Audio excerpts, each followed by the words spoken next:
And away we go.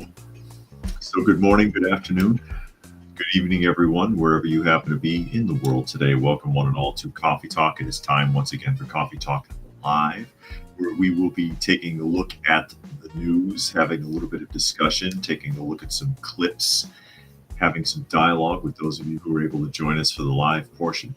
And of course, if you are listening somewhere else and you'd like to join the live portion, you can find us Monday through Friday at 2 p.m. Eastern Standard Time, most of the time on YouTube on Coffee Talk and Prepper University, and that is at Coffee Talk Live and at Prepper University. You can also find me on X at Coffee Talk Chat and fistfulofradio.com, podcasting out of Atlanta. As we get ready to jump off here, and naturally, as always, I do read through as many of the comments as is reasonable. And I'll say hello to some of the people that have chimed in thus far. I see Chillin' Dave is with us here today. Helter is here. Donna Beaver, reminding people, thumbs up, like, and share. Dragon is here. Brian and Legends. And Chillin' says they got notified on both channels. It was bound to happen once in a year. No kidding. I'm shocked. I'm shocked you even got one. Being joined today by three felines in the room. For those of you who can see, there's Miss Kitty asleep in the chair behind me. I also have Daniel sitting on the floor, as well as Granny Smith keeping me company here today. So three felines in the room. Triple the luck, as we get ready to jump off into what's going on in the world today. And there's D-Lo joining us. We're going to start off with something. This is breaking news. Breaking news. If I get this open from Fox. But, you can find your own carrier. They all have the same news pretty much. Yazidi woman held hostage for 10 years in Gaza, freed in Israel, U.S. operation. And Yazidi, that's an indigenous group. I think you primarily find them in Iraq, if I'm not mistaken. Iraqi. But a Yazidi woman held captive by Islamic terrorists for the last decade has been reunited with her family in Iraq Iraq, there you go. Following her escape and safe evacuation October 1st in a coordinated effort between Israeli and U.S. officials, according to the State Department. Fawzia Amin-Sido, 21 years old, was 11 when she was kidnapped by ISIS terrorists before she was sold and trafficked into Gaza, where she was forced to marry an alleged Hamas fighter. Amin-Sido, was apparently able to escape after her captor was killed in what was believed to have been an Israeli Defense Force strike, enabling her to flee and hide out within the Gaza Strip. In a complex operation coordinated between Israel, the United States, and other international actors, she was recently rescued in a secret mission from the Gaza Strip through the Kerem Shalom crossing, the IDF said in a statement Thursday. Upon her entry into Israel, she continued to Jordan through the Allenby Bridge crossing and from there returned to her family in Iraq. Operation was led by IDF's coordination of government activities in the territories unit, along with help provided by the U.S. Embassy in Israel, as well as other international actors, though the IDF did not detail who. So basically, she was kidnapped at the age of 11, sold and forced to marry some dude who was probably 5 times her age, that was killed during this operation because he was one of the assailants. He was one of the people that was targeted from Hamas. And as a result, she was able to escape. And they note also in here that 2,600 Yazidis remain missing and unaccounted for.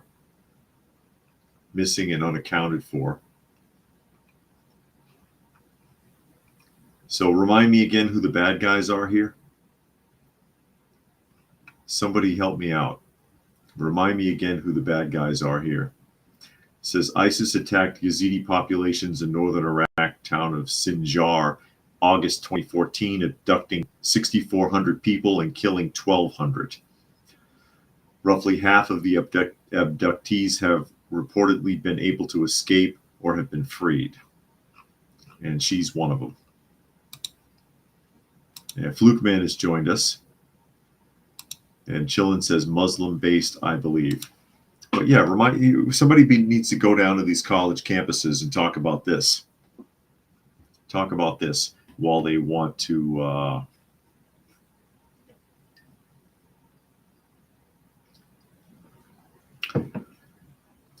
talk about the atrocities in the Middle East. Chillin says ISIS is Sunni-based, Hamas is Shia. Yeah, but the ISIS sold her. She was trafficked. Dragon says nobody's mentioned that she was rescued by the IDF. Yeah, and Chillin says scum is scum, I guess. Yes, pretty much that sums it up. But this is breaking news because they wanted to wait until she was back with her family before they said anything. And now this has been revealed that they were able to run her through Gaza, through Israel, and then off to Iraq, back with her family where she was initially kidnapped from. And that there's still some 2,600 of them unaccounted for after 6,400 were kidnapped and 1,200 killed in an ISIS raid in Sinjar in 2014. And like I said, remind me who the bad guys are. Somebody help me out here. Because watching how these people behave in these college campuses and these other places, I can't tell. I sure can't tell. You can't tell in the media while we've got all these kids running around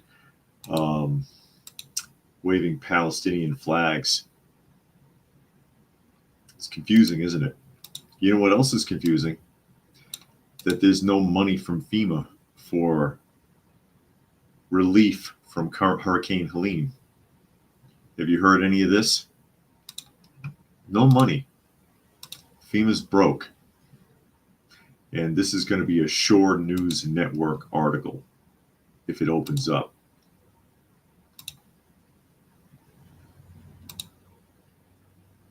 Ugh. It's being weird. Okay, here we go.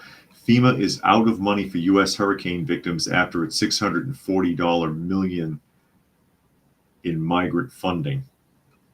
So FEMA's got no money left because they spent it all on migrant funding is what they're suggesting here. FEMA is officially running out of money, and it couldn't have come at a worse time. In the wake of Hurricane Helene, Homeland Security Secretary Alejandro Mayorkas has confirmed that the agency doesn't have enough funds to make it through the rest of the hurricane season. The situation is dire, and according to Mayorkas, we are meeting the immediate needs with the money that we have, but we're expecting another hurricane to hit. FEMA does not have the funds to make it through the season. You gave it all away to illegal immigrants. That's why.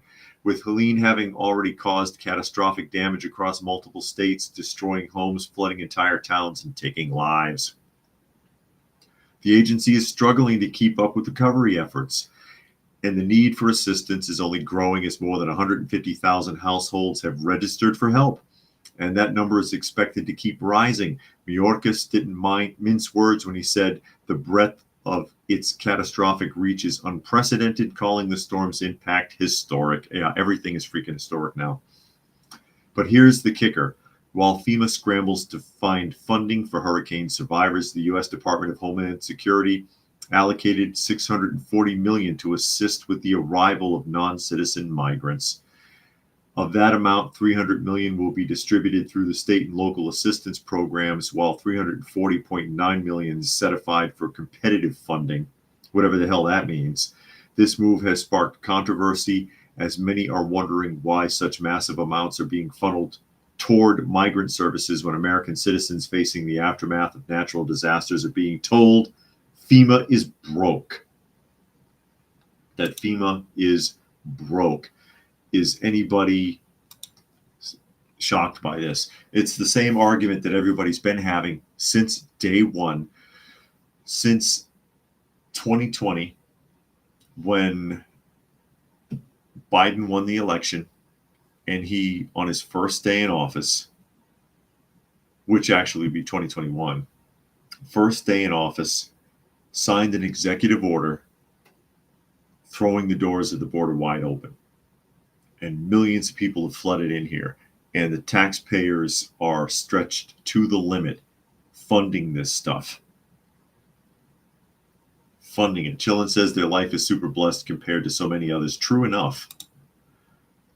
Fluke Man says, funny how feminists never stand up for women in third world nations, only in first world countries. They scared to go down there. And Sven says, so the governor should seize those funds and do FEMA's job. And Puck says, marked safe from FEMA. Yeah, stay the hell away from them. But that's where the money's gone.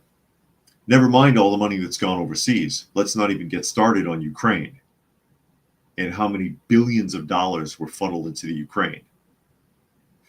And then when money is needed for citizens in the US, oh, we don't have it. We're broke. And that, yeah, there you go, Dragon. My train of thought. The government is more concerned about Ukraine and illegal immigrants than the poor people in the path of the hurricane, correct? And my understanding is that Georgia so far has been completely glazed over because they're griping about it now, that FEMA hasn't even touched base here yet, that the people are being ignored. And they're concentrating. I mean, I get it. Florida, it was hit a lot worse. But still, Helter says the American government and FEMA are showing the American people how they feel about them. And Puck says that I talk about the fire chief in Lake Lure, North Carolina. I don't think so. I don't think that's come up. But that's where your money's going. There's your tax dollars at work, ladies and gentlemen. They're spending it on the migrants, and they're sending it overseas. Fluke Man wants to know if FEMA's really out of money or they're just saying it. I don't know. I mean, there's got to be some way to track it. There's got to be some way to track it. And it goes on here. FEMA is being stretched thin, and unless Congress steps in soon, the agency won't have enough money to help hurricane victims rebuild their lives. While Congress did recently approve a $20 billion boost to FEMA's disaster relief fund, it's clear this won't be enough to cover the costs of recovery, especially with more storms on the horizon. The problem, again, is not that they need more money. And that's all FEMA's going to do is like, hey, we're broke. Here's what's on our books. We need more money. And then Congress will sign another bill and they'll tax you even more and they'll take even more of your tax dollars. The problem is not they're broke. The problem is why they're broke. Why are they broke? Because of the illegal immigrants in the country, aka migrant crisis or migrant industrial complex, as it should be referred to, and how much money we're throwing overseas. And again, Ukraine comes to mind. I know we've sent some money to Israel as well, but that's chump change compared to what's been dumped into the Ukraine. How much money's been funneled through there, it's insane. And that's something, again, Trump was trying to move the United States away from, spending all this money overseas and all this money on these other programs. It's going to bankrupt the United States. Puck says fire chief threatened to have a South Carolina private citizen with a helicopter arrested for helping people in Lake Lure. Interesting. No, I didn't see that story. Or the Lake Lure area. No, I did not see that. That's interesting. Was he violating airspace? I'm sure they can find something. The problem with the money is the misuse and mismanagement of it. Donna says, has any country outside of the USA offered to help the Helene victims? No, I thought as much. No, I don't believe so. Yeah, that doesn't happen to us. People don't come from other countries and bring us aid. I've never heard of that. But we're running around all over the globe helping everybody else all the time. we're always running around helping everybody else. It's outrageous. And that's cute, but we can't afford that, especially not with tax dollars. If people want to independently do that through some kind of charity, if they can trust that charity, which I don't trust any charities, believe it, but using people's tax dollars, just making that decision, again, bad stewards of our tax money. Legend says with the Belltown Hellcat and people thinking they can do whatever they want, the rest of us should be able to retaliate and serve justice. Yeah, well, the French Revolution's a long way off. As we shift around here. Uh-oh. What are you doing to me here? Something else about, and I see Jane has joined us. Something else here about the strikes. I laid into that yesterday. I laid into that pretty thick because of what I discovered about Daggett, the president of the Longshoremen's Union. I don't like this guy. And he's a millionaire. He is the problem that he claims to be fighting against. He absolutely is the problem he claims to be fighting against. Now, coming up, more on this. Wall Street Journal article. Striking dock workers are top earners when they work. Oh, no, it's going to cut off the article. It was talking about, it says a demand for a 77% increase would boost six-figure wages as well as pay packages far smaller. And the reason I had opened this article, but the Wall Street Journal is blocking me now. They want me to purchase a subscription for $2 a week, and I'm not going to do that. Sorry, folks. So I'll just have to tell you what I remember from reading the article earlier. These guys, these top earners that we've already read, make between 80 to 200,000 a year. Okay. And people on the lower end of that spectrum actually make more than you might think, because the salaries start at roughly 41,000 and change. So, the grunt labor at the lower level gets about 41,000 plus. Could be 40, 41, 42,000. I saw 56,000. I saw 64,000, something like that. They get good money, even the low levels. I mean, 41,000, that's not a bad middle-class job, okay? Yeah, Chillin says Wall Street Journal's a horrible source. I just wanted to read their numbers. That's what I was concerned with. And Sven says he's paid off. I believe it. And Jack says, interesting how many October surprises we'll get this month. Yeah, trick or treat, Jack. Looks like it's all tricks. Looks like it's all tricks. But those salaries aren't that bad. And, you can't balance that out. And if they get their raise, which remember, he already rejected an offer of a 50% increase over a 6-year period. He's pushing for a 77% increase over a 6-year period. But they had already previously offered 50, and he said, bite me. He said some pretty nasty things. He's a very foul-mouthed individual, Daggett, actually. Very foul-mouthed, loud, abrasive individual. He looks like a professional. He acts like a professional wrestler. He acts like a heel. But he rejected it. They went on strike. He's yelling and screaming. And Dragon says, right before the election, I smell a distraction. Yeah, and then they're trying to link him to Trump. And I'm like, the longshoremen's have a history of making Democrat donations, an average of about 200,000 a year to the Democratic Party, while they make an average of about between 5 to 10,000 a year to Republican nominees. So that's very, very biased. He is not, if he's linked with anybody, it ain't Trump. Because I had seen a story on that earlier. I'm like, yeah, right. If anything, he's in bed with Biden, who They have not endorsed this year. I think they were going to endorse Biden, but they decided not to endorse anyone. Teamsters also, when they switched gears to Kamala, and then they were like, no, we're not endorsing anybody. But this is a guy who makes over 900,000 a year, drives a Bentley, owns a yacht, wears big gaudy gold jewelry, and yells and screams and cusses at people all day. All right, has got them tied up in this thing. But again, the top earners will make even more and pay, and the lower earners, which actually the earnings aren't that low, aren't going to get that much more.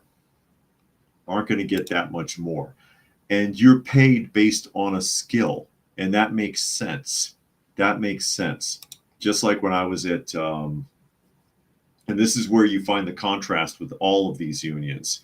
Like when I was at UPS, I was grunt labor. I was working in their warehouse slinging boxes. Okay. We didn't get paid much at all, but we're very easily replaceable, and they know it. Skilled labor, over the road drivers, delivery drivers, pilots, the union kisses their ass. Why? Because they make more money. It's as simple as that. If they had trouble in the warehouse, they could find 100 temps to throw boxes around like a bunch of apes. It's not that hard. Okay.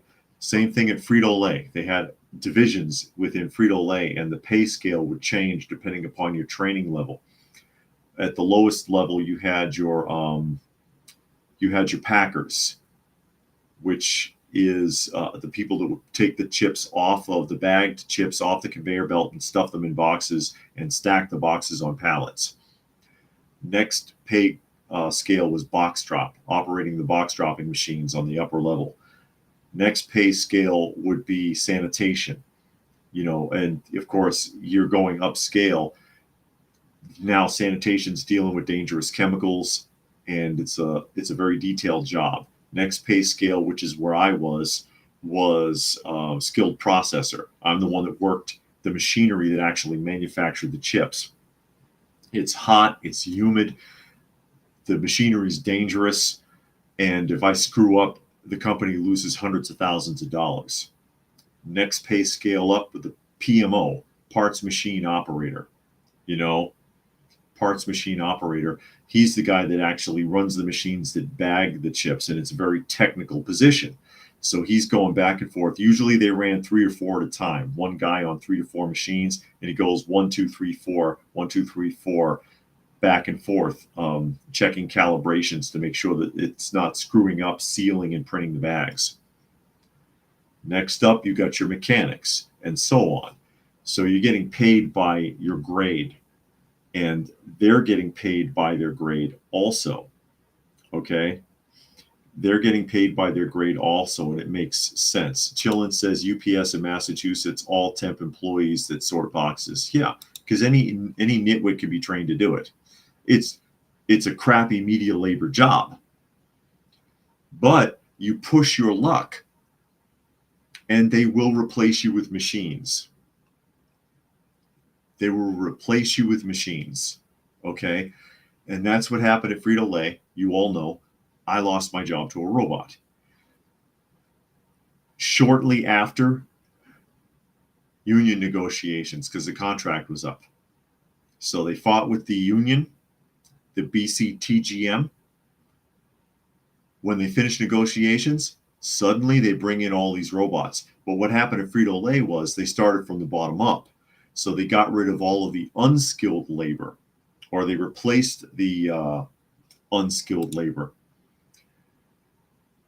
with machines that would pack the chips in the boxes instead of people physically doing it by picking up rows of chips off a conveyor belt. There's a scoop method where you can pick up it's all in a row, and you can get your hands in there and pick up a row of how many bags and drop it into the box, and then pick up another row and drop it and fold it. There's a technique for it. So they started there, but because of the bumping policy, people who had been there for a long time, even though they never did anything but pack chips, got to take my job and other skilled jobs away. And the Frito-Lay was forced to train them how to do those jobs. Okay. Chillin says life is a barcode. No kidding. But with these dock workers, it's going to start from the top down. So they'll eliminate all the high-paying jobs and keep the grunt labor. Watch this. I know, big buildup, but here it is. And this is from TrayPack. Okay. Automated container terminal streamlines U.S. supply chain. All right. That's what this is. And it's called automated terminals. Automated terminals. You buy stocks. Here's your investment potential right here. Container terminals are a vital link in the U.S. supply chain between manufacturers and consumer. The TrayPack San Pedro Bay facility in Los Angeles shows how automation enabled terminal operators to move goods more quickly and efficiently while doing more to protect the environment and workers. They're protecting the environment and workers because the workers are gone. There's no one here. This robot is doing it. That robot is carrying this container. A robotic crane, not a crane operated by a person, a machine,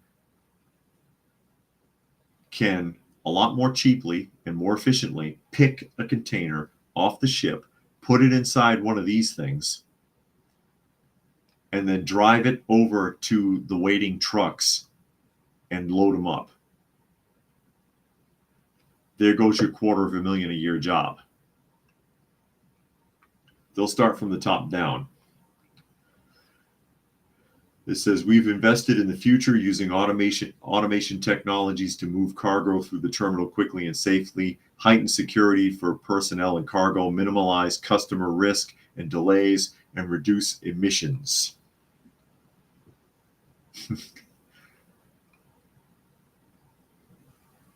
A Profinet Ethernet network links the automated stacking cranes at the terminal and allows facility-wide programmable logic controllers monitoring of device to maintain uptime and safety, while ProfiSafe, I like that, is integrated into the access control for the automation system. The conveyor that moves containers through customs scanning also uses Profinet. So there goes all your high-paying jobs right there. Go ahead and push them. Go ahead and push them. Puck says they found a mouse in Cheetos. Can I sue Frito-Lay? You can't sue. I don't work for Frito-Lay anymore. And good luck suing them. Good luck with that. I'd be shocked if you found a mouse in it, because they actually they have a God, what was it? Some kind of sonic device that scans the bags for anything that shouldn't be in there. And they usually will catch stuff, because there's been times where someone's lost a piece of jewelry, a hair extension, I kid you not, a pen, all kinds of weird stuff. And the PMO catches it when it comes through. The machine will stop and the light flashes, and there's some piece of weirdness in that bag. They're usually really good about that. Jane says, do you need electricity to use the machine? I can see our city grids going to go down one day. Yeah, I don't know if you need electricity for it. Machines that big, I doubt they're electric. There's way too much power consumption for electric, even if it was connected directly to the grid. But unless the crane could be directly connected, these not likely. I suppose they could be electric if they had a rotation and they could plug themselves back in after a couple of hours. But there you go. There you go. Nature Nerd says, how did America allow one company to control almost all shipping ports in the U.S.? Ask Clinton. Ask Clinton. He's the one that lifted that law. Well, that was banking, though, that kept banks from being national, only allowed for banks to be regional, which led to the housing market crash. But that was started by Bill Clinton. He's the one that took that away. This is what's going to happen, because there's only so much they're going to tolerate. When they get through this strike, they're going to start pushing for full automation, because the technology already exists. It already exists, and it's already being used in California. And they've been pushing it in California, especially ever since they had their strikes. And that's what's going to happen. And again, unlike at Frito-Lay, where they started from the bottom up and replaced the packing floor, and not just at our plant, but I don't know how many. Yeah, that was damn near 100 jobs, or roughly 100 jobs gone. And then they scrambled. And then they don't even have the decency to tell you. So much for the way that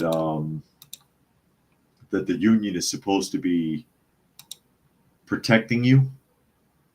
The union's there to allegedly watch out for the employee, right?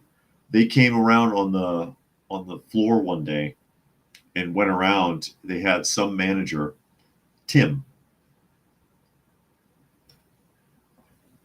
got the worst job in the world, going around and telling people, has anyone talked to you? No. Why?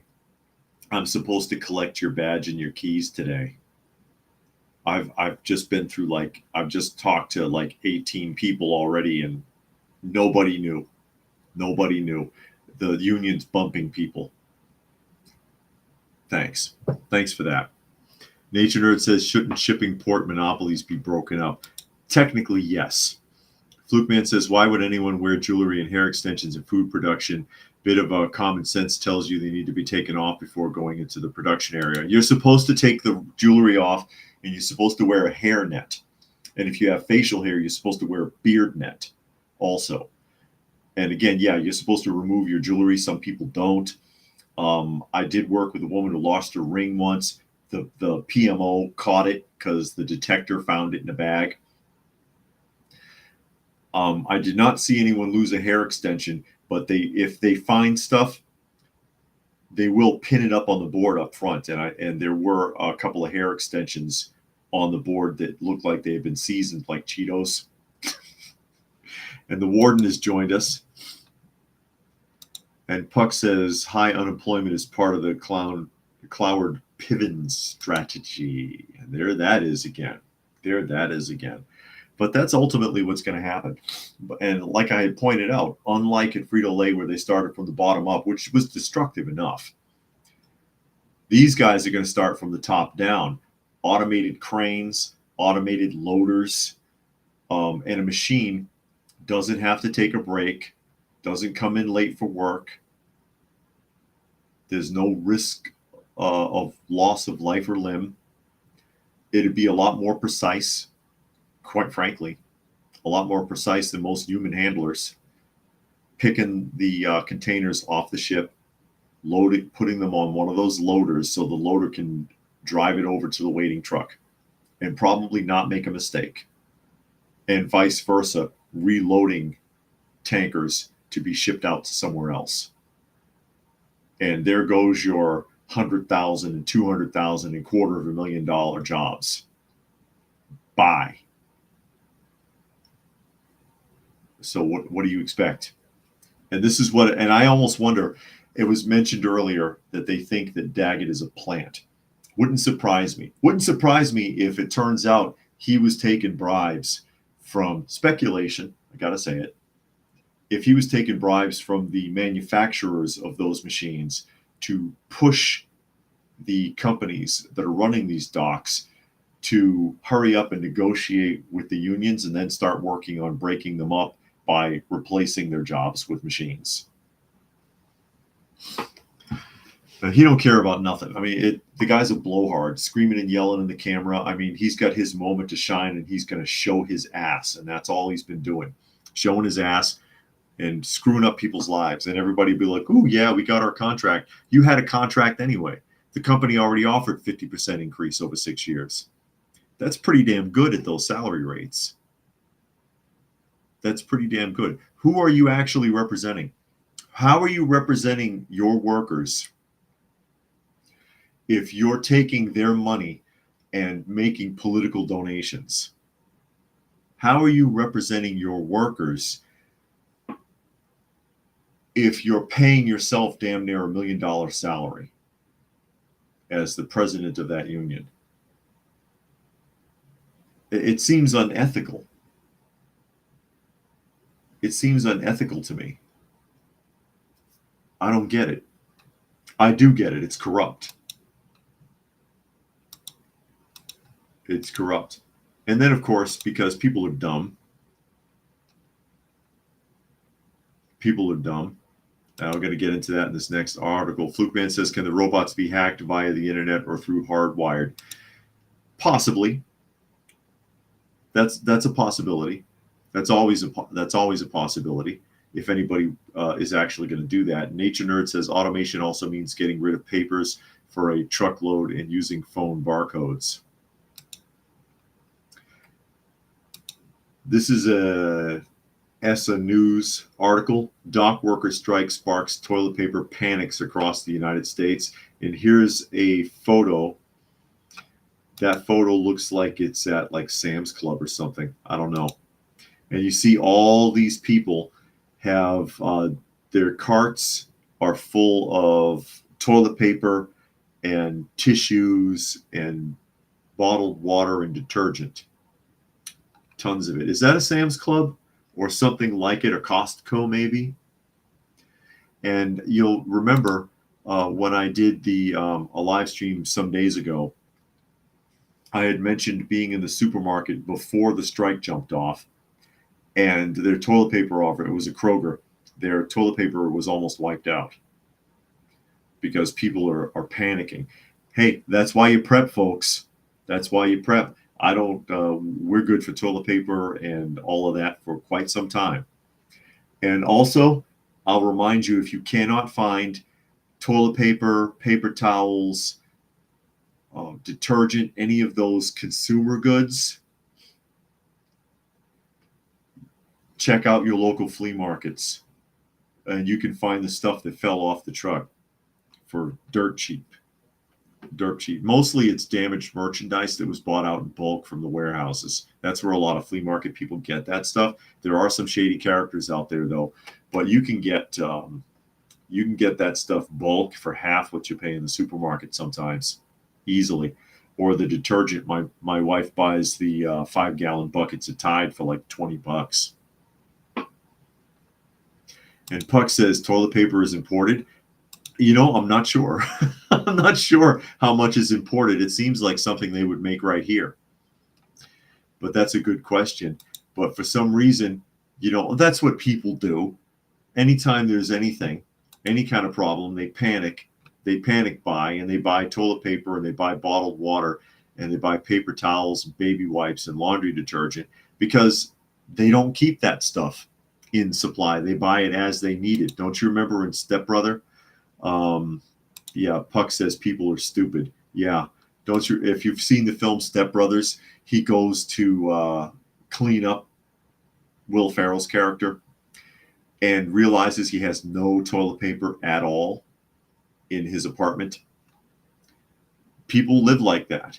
There are people out there, they don't have 3 days worth of food in their home. It's absolutely ridiculous. This should not be happening.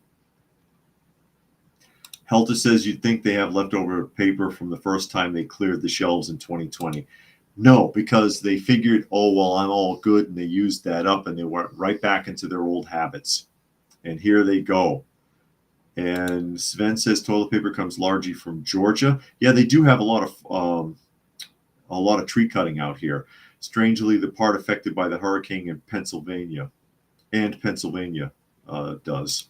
Puck says make sure you have plenty of ketchup to go on all that toilet paper when you have to eat it. Oh no, not the ketchup.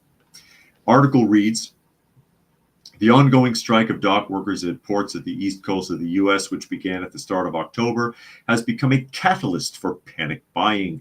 Americans have compulsively begun purchasing toilet paper and paper towels out of fear of potential shortages, exacerbating the situation and leaving shelves indeed empty.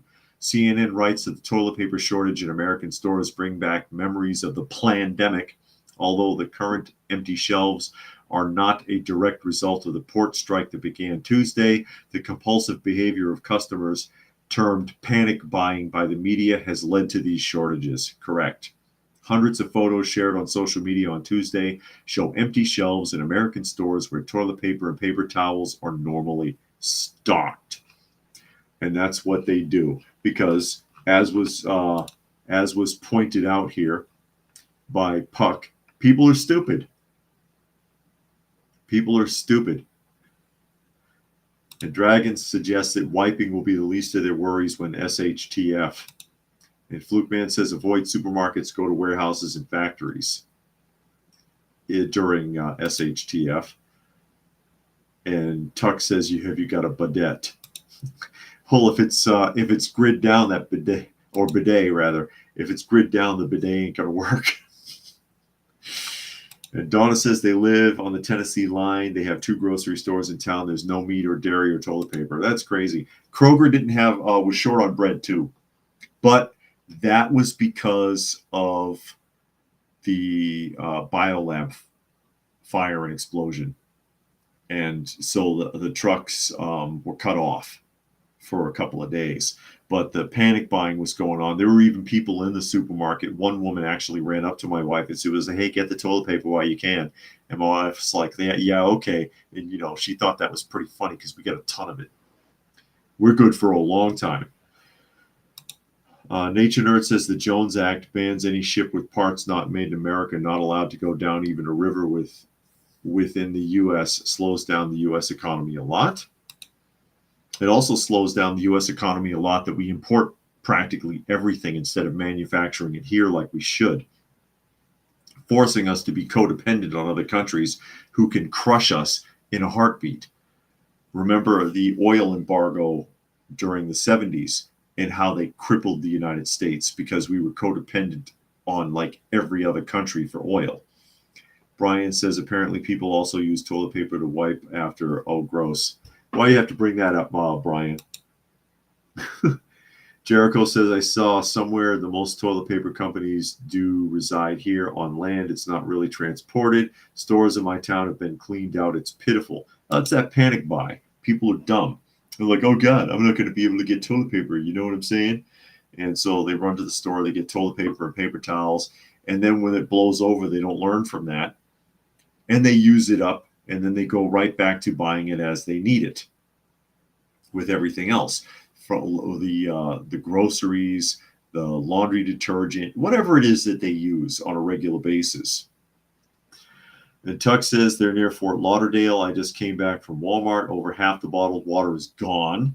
Almost all toilet paper gone. And didn't check anything else. Cat food was well stocked. Okay. And Puck says, remember during the aftermath of Katrina, big screen TVs and Heineken beer were the most important necessities. I know. Heineken, huh? I wouldn't know. I don't drink. I do not drink. But that's what people do. They panic and they do stupid things. And they're going to run out there and they're going to wipe out the toilet paper, no pun intended, and paper towels and any cleaning fluids, bleach. You remember all the sanitizer, all the hand sanitizer was gone. People had bought up all the vitamins during the pandemic. Flukeman says, are there different types of oil? If so, do you need different refineries to process them? No, crude oil is crude oil, but the refinery's job is to make it into the types of oil that are used for whatever different purpose. And Donna says, Ingalls was affected by the worst. Their headquarters is in Asheville, North Carolina. Cash only in stores. Wow. Speaking of panicking, is this article going to open? Or is it going to give me a hard time? No, that one's going to give me a hard time. So I'll just move on. But Tim Waltz, wanted to throw him out there. Tim Waltz, who is the meme king suddenly, because he looked so bad. He looked so bad during that debate that he is being used in memes now. He looked frightened. He looked terrified.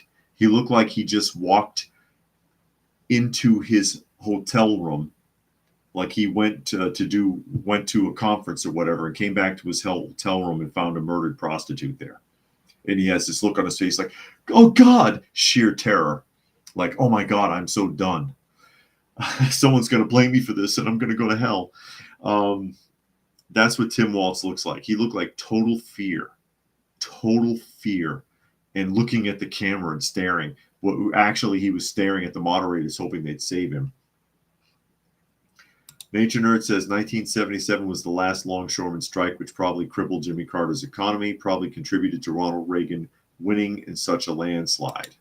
Yeah, between that and the hostage crisis and the oil embargo, Carter had a really crappy presidency. He didn't handle things well either.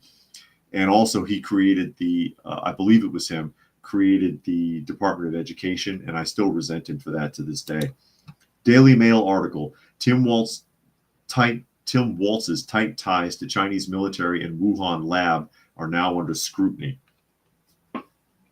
Democrat, it should say, vice presidential nominee Tim Waltz is coming under fire for supporting a U.S. research institute with connections to China. The University of Minnesota's Hormel Institute has published research and worked with scientists from China's infamous Wuhan Institute of Virology, the same lab the FBI concluded was likely the birthplace of the C virus, even though they denied it for years. The U.S. denied it. The WIV was also host to numerous experiments by the Chinese military People's Liberation Army, including grisly ones on animals. And Waltz, who has spoken highly of China and has taken dozens of trips there, including his honeymoon, has worked to secure at least $7 million in funding for the Hormel Institute.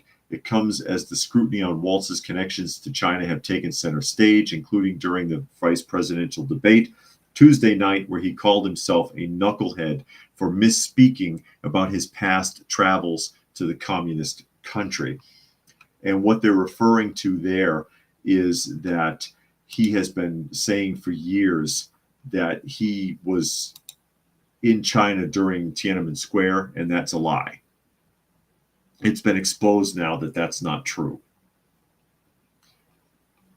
Puck says the Heineken comment was in reference to the famous Luderman memes, the dreadlocks guy up to his waist in water carrying a milk crate full of Heineken beer. I don't remember that. But yeah, and here he is. Where is this? West High School alumni, Waltz Facebook group.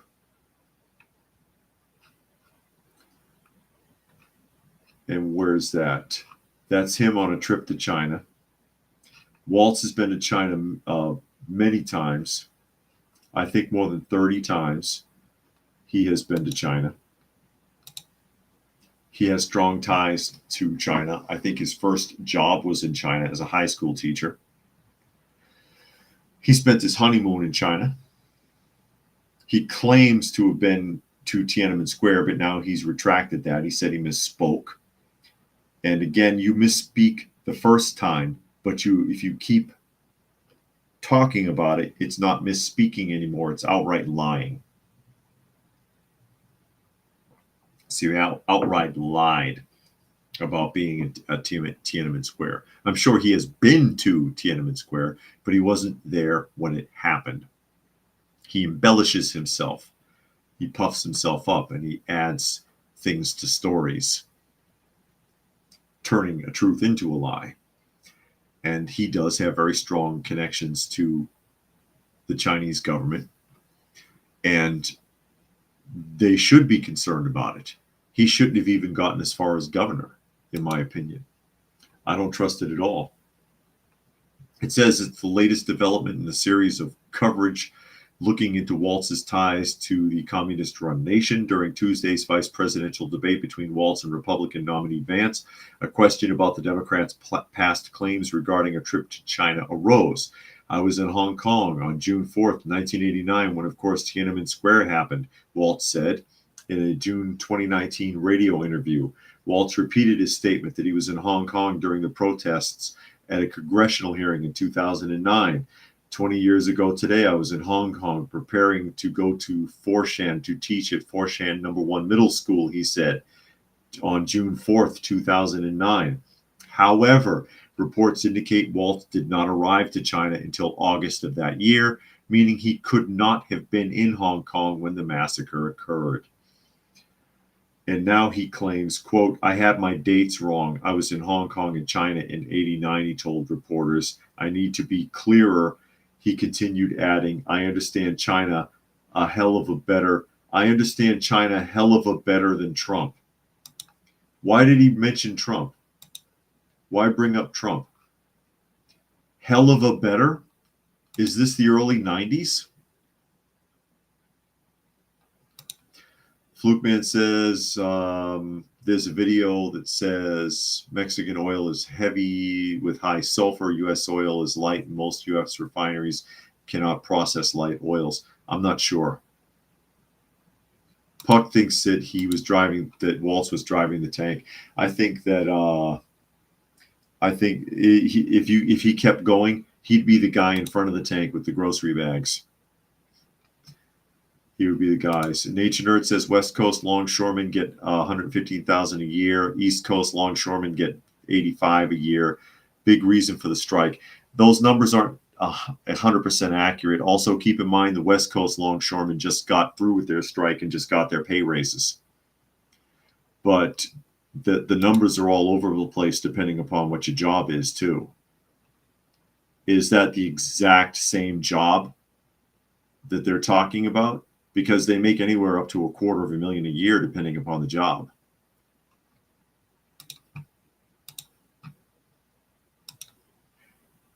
Despite that, and this is another huge problem, getting back to Waltz, according to Politico, Vance and Waltz are dead even.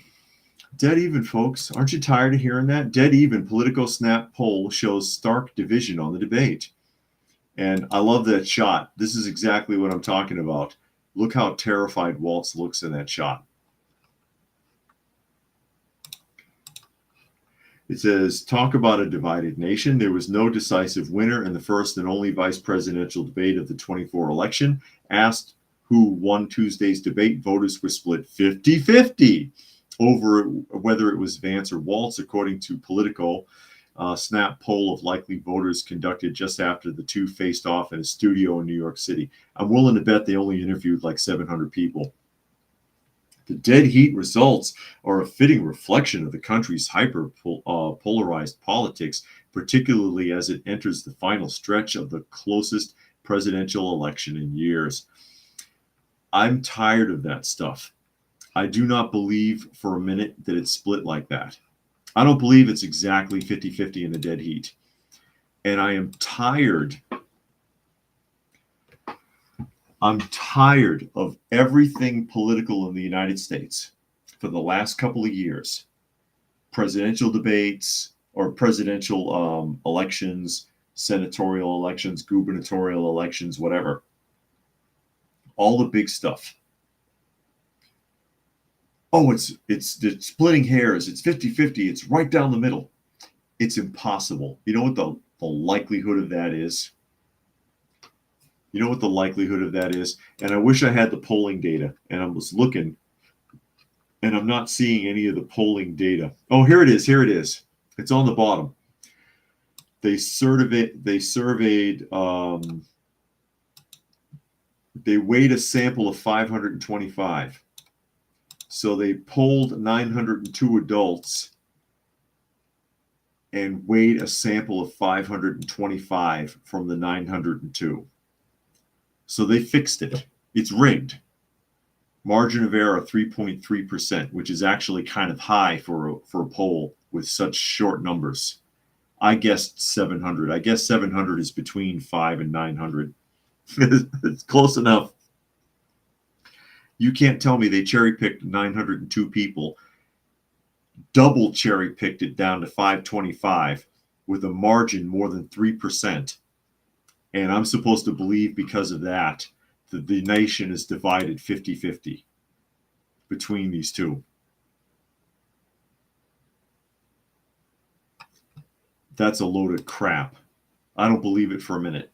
Jericho says the whole knucklehead thing he said was stupid and like as if he was trying to relate to us, the people. That's such a childish way to present oneself. Well, remember, the guy drinks horse pucky.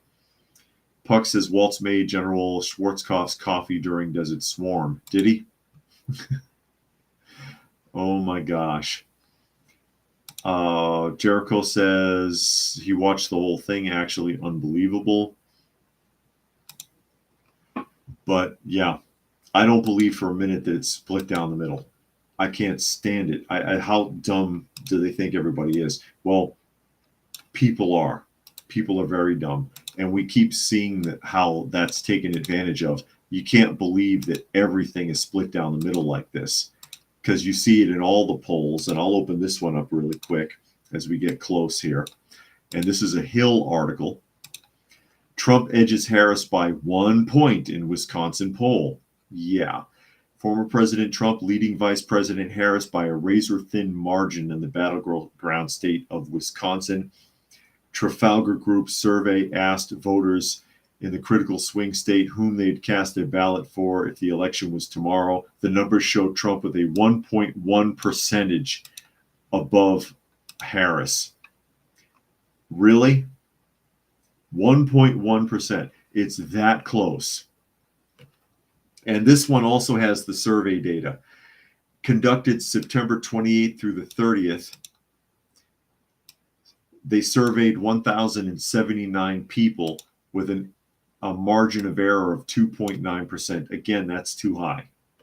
Margin of error, 2.9%, that's too high for such a short number of people. 1,079 people interviewed. 1,079 people that you cherry-picked to give you the results that you wanted, because that's how that works. And Trump is only ahead by 1.1%. And I'm supposed to believe that. I'm supposed to believe that. I'm supposed to trust that. I'm supposed to think every time something like this happens, because we saw this again in the gubernatorial race, various gubernatorial races, in races with representatives, with senators, and with the president. I'm tired of it being down the middle. That doesn't make any sense. Every race can't be a close race. It's improbable. That's like hitting the lottery crazy numbers. But we're supposed to just believe that. We're supposed to believe we're not being bamboozled by the media. That's why you can't trust the polls. And whereas I'd like to believe Trump is ahead, because I trust her far less. Again, you cannot cherry pick 1,079 people, and that's supposed to represent a country with damn near 400 million people in it.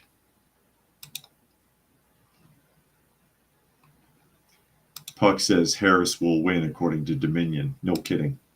I don't trust that either. I really don't trust that. Cruising says they should have a website where you log in to see the debate, then vote who won at the end. You had to be logged in for, say, 45 minutes of it in order to vote, and the results are displayed in real time. Yeah, that'll never happen, but that would work.